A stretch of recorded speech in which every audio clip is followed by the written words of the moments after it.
CM अध्यादेश को लेकर केंद्र सरकार पर भड़के केजरीवाल, बोले क्यों करवाते हो चुनाव। केंद्र के अध्यादेश पर मुख्यमंत्री अरविंद केजरीवाल ने बुधवार को प्रधानमंत्री नरेंद्र मोदी पर जमकर निशाना साधा। सीएम ने कहा कि इस अध्यादेश का एक लाइन में मतलब है कि अब दिल्ली के मुख्यमंत्री अरविंद केजरीवाल नहीं बल्कि नरेंद्र मोदी होंगे और वे ही सभी फैसले लेंगे। अध्यादेश के कई प्रावधानों के कारण दिल्ली की चुनी हुई सरकार का कोई मतलब नहीं रह गया है। यह अध्यादेश सुप्रीम कोर्ट के आदेश और दिल्ली सरकार के अधिकारों को कुचलने वाला है। मुख्यमंत्री ने कहा कि अध्यादेश के माध्यम से मुख्य सचिव को कैबिनेट का निर्णय सही या गलत तय करने का अधिकार दिया गया है। इसके अलावा मंत्री का आदेश कानूनी रूप से गलत लगने पर सचिव उसे मानने से इनकार कर सकता है। दुनिया में पहली बार हो रहा है कि सचिव को मंत्री का बॉस बना दिया गया है। केजरीवाल ने कहा कि अध्यादेश में 3 ऐसे प्रावधान शामिल किए गए हैं जिससे दिल्ली सरकार पूरी तरह से खत्म हो जाती है।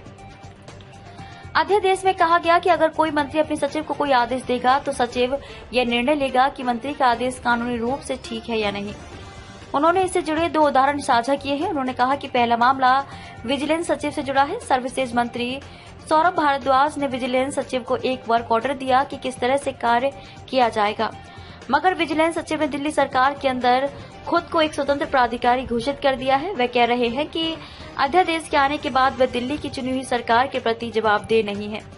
वहीं दूसरा उदाहरण देते हुए उन्होंने कहा कि दिल्ली में एक जगह झुग्गियां तोड़ी गई। दिल्ली सरकार के वकील ने झुग्गियां तोड़ने के खिलाफ बहुत कमजोर दलीलें दी हैं।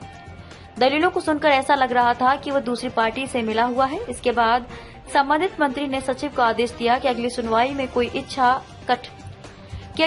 में कोई अच्छा और वरिष्ठ अधिवक्ता नियुक्त करना चाहिए। इस पर संबंधित सचिव फाइल में लिखते हैं कि अधिवक्ता की नियुक्ति का अधिकार उनका है। इस तरह से हम सरकार कैसे चलाएंगे।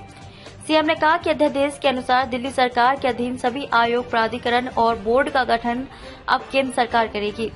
इसका मतलब साफ है कि दिल्ली जल बोर्ड का गठन अब केंद्र सरकार करेगी और अब केंद्र सरकार ही दिल्ली में अलग अलग विभाग और सेक्टर से जुड़े 50 अधिक आयोग हैं और उनका गठन अब केंद्र सरकार करेगी। तो फिर दिल्ली सरकार क्या करेगी? फिर चुनाव ही क्यों कराया जाता है? यह बहुत ही खतरनाक अध्यादेश है।